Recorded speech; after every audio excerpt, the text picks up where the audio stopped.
Hello বন্ধুরা, আসসালামু আলাইকুম। তোমরা সবাই কেমন আছো? আশা করি ভালো আছো। আমিও ভালো আছি। আজকে আমি গরুর মাংস রান্না করব। মাংসগুলো আমি কেটে বেছে ধুয়ে পরিষ্কার করে নিয়েছি। এখন মশলা দিব। আদা রসুন বাটা, হলুদ, মরিচ, ধনিয়া, লবণ, জিরা একসাথে দিয়ে দিব। মশলা দিয়ে দেবো তেজপাতা, দারচিনি, লবঙ্গ, একটা এলাচ, পরে গুঁড়ো এলাচ আরও দেবো। সব মশলা একসাথে ঢেলে দিব। এখন একটু তেল দিব, সামান্য তেল দিব। এখন মাংসগুলো ভালো মতো মেখে নিব।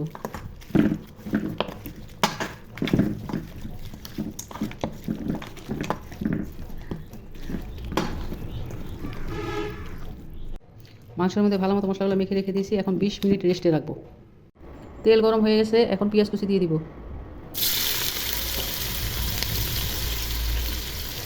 পেঁয়াজগুলো ভেজে নিব বাদামি রং করে।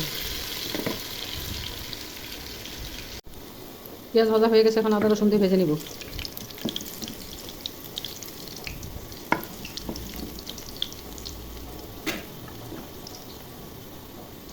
আদা রসুন বাটা দিয়ে ভেজে নিব।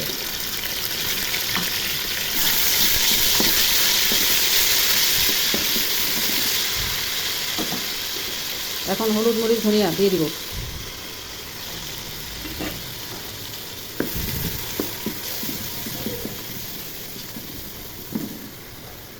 সামান্য পানি দিয়ে কষে নিব।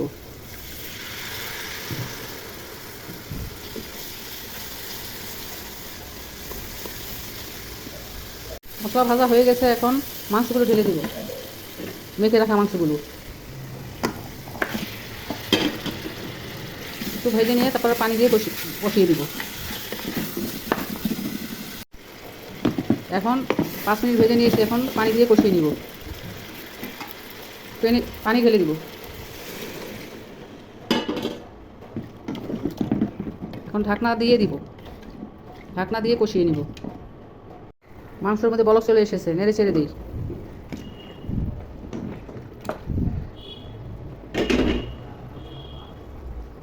এখন মাংসের পানি শুকিয়ে গেছে, এখন পেঁয়াজ কুচি দিয়ে দিব।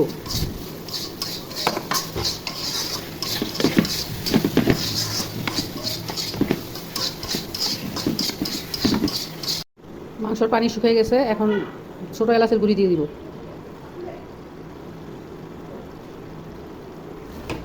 দিয়ে নেড়ে চেড়ে ঢেকে রাখে দিব।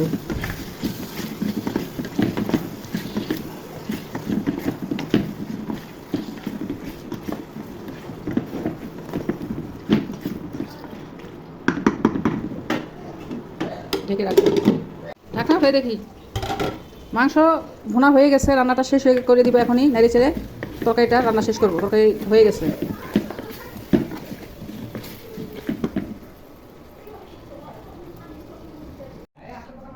গরুর মাংস ভুনা হয়ে গেছে। রান্নাটা ভালো লাগলে একটা লাইক দিও। আমার ইউটিউব চ্যানেলটা সাবস্ক্রাইব করো আর আমার ফেসবুক পেজ ফলো করো। খোদা হাফেজ, বাই বাই। নতুন কোনো রান্নার রেসিপি নিয়ে আবার আসবো।